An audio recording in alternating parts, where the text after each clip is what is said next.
Yeah, an interesting question. I'm a philosopher, so maybe you're expecting me to now, denounce what these people are saying, because they're saying that philosophy doesn't have a whole lot to do with whether we should be atheists or not, which would of course make the hiddenness argument completely irrelevant. It's a philosophical argument, not a scientific argument, right? So how should we respond to this attitude? Well, I think most charitably, I'm a Canadian, so I'm naturally inclined to be charitable right at the start.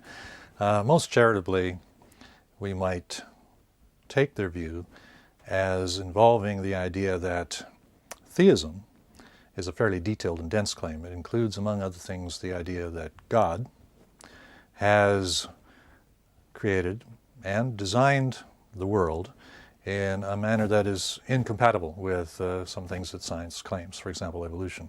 So maybe they take theism to entail creationism, the idea, special creationism, the idea that God has specially created in a very short period of time everything that exists in the world. Now, if that's what theism were, as you can see, I'm going to say it's not, but if that's what it were, if that's what we take theism to be, then clearly we're going to say that we have conclusive scientific reasons to deny theism, to be atheists, all right? So we don't need philosophy, right? Because we can see that theism entails claims which science has conclusively falsified. But, okay, here ends my charity. That's not what theism is for anybody who's spent any time seriously thinking about studying issues about belief in God. Now, I mean, clearly there's some theists who hold that view, but that's a view that includes a whole lot more than just straight theism.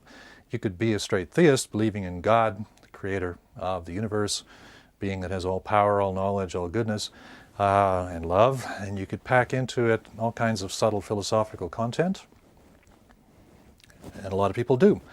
And now you've got a conception of God that clearly requires some kind of philosophical response, some kind of philosophical analysis, first of all, so we can understand what's being claimed, philosophical arguments back and forth to see whether there's any good reason to think that such a being exists.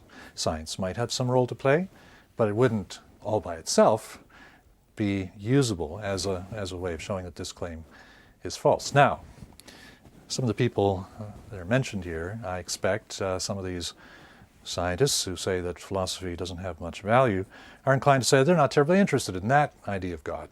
Okay?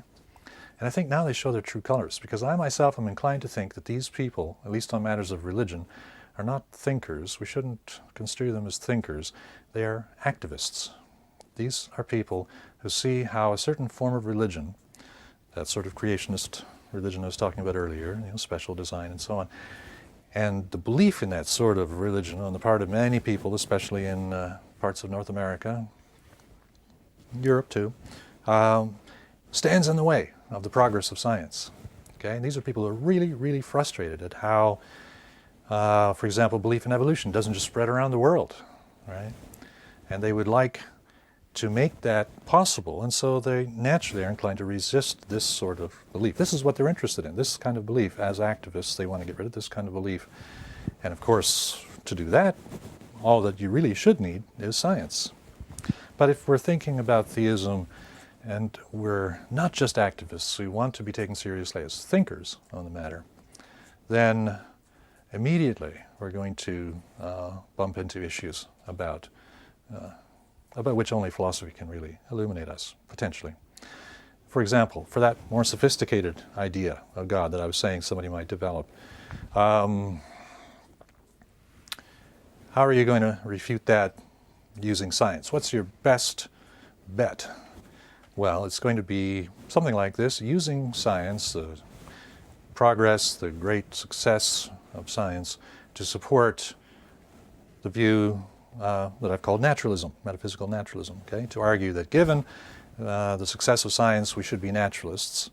Naturalism entails atheism, and so we should be atheists. But now notice what you've done. You've started doing philosophy, okay? So it seems to me there's a kind of dilemma here. Either you're people like this, either they're going to be activists or thinkers, okay? You have to decide. It's fine to be activists, I'll jump on that bandwagon. But if they want to be taken seriously as thinkers, immediately immediately for any discerning person, they're going to have to take philosophy seriously. And in fact, you're going to have to do philosophy. So that's at least an initial response to this question.